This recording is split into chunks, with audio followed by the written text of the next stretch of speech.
So my name is Marcus Vaughan. I'm the Director of Cloud Enterprise Services for a company called Phoenix NAP.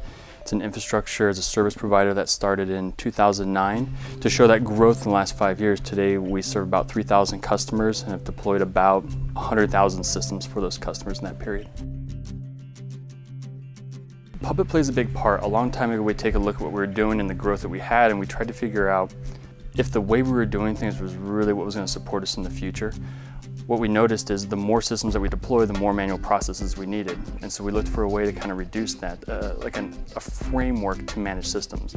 Puppet became what we chose, right? So all of our systems that are within our SaaS applications and for some of our unique clients, we provide a middleware service through Puppet where we enforce your configurations, your standards, security classes, all through the Puppet framework.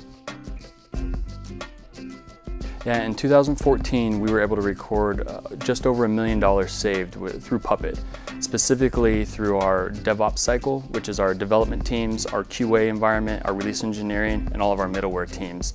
So because we count each change as 1 minute within Puppet, and we've recorded over 800,000 changes this year through Puppet, we equate that to we save $1 per change, right? That's just kind of the math that we go into for it. So we estimate that's $800,000 just for the application services team. That's only the middleware team. That doesn't count the developer who's not waiting for 2 months for a box, or the release engineer who's manually spending a week deploying a new system. So very conservatively, we have saved over $1 million with Puppet, moving from a physical / semi-virtualized environment to a fully virtual VMware-based environment plus Puppet automation.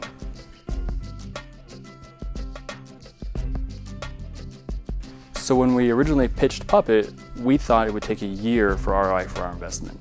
And what we found within just the first few migrations that we had completed through the Puppet system, we'd actually already saved hundreds of thousands of dollars. An early win we had with Puppet was when we needed to migrate a legacy, very complicated system. And in the past, these migrations had taken up to 3 or 4 months with 3 to 4 engineers at any given time working on it. And what we realized is when what we call Puppetize these systems, that migration that we recently completed only took 18 hours. So when you try to figure out how much time that was saved, we saved $100,000 in man hours in just that one migration. So those are some of the things that we continually see success with Puppet. Specifically with VMware, we're in the vCloud Air network. So we are always trying to leverage VMware's tool sets that they're coming out for the development world. What integrates nicely with Puppet is the vRealize automation suite. And right now we are demoing that plus Puppet plus NSX to fully orchestrate our deployments. So programmatically, we can deploy a system to any environment, we can enforce the firewall rules, we can enforce the security classes, we can enforce the network configuration or anything else that we want to enforce on the system completely with Puppet and VMware's technology. So what's nice for us is when we have to go back and audit against PCI, we can just run reports on how things are configured. We hope to have this deployed sometime in 2015 in a production environment and not just in our dev and POC environments.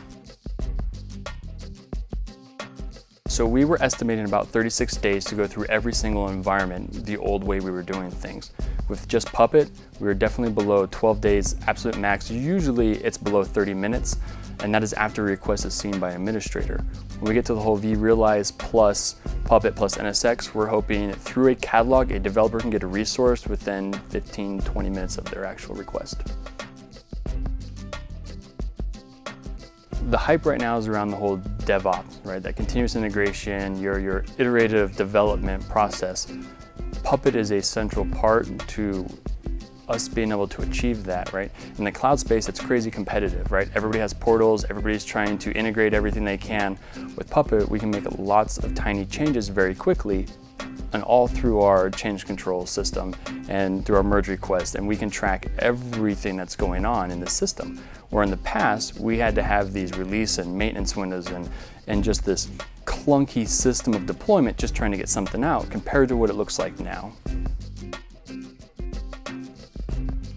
Year 1 Puppet, we hope to pay it off in 12 months.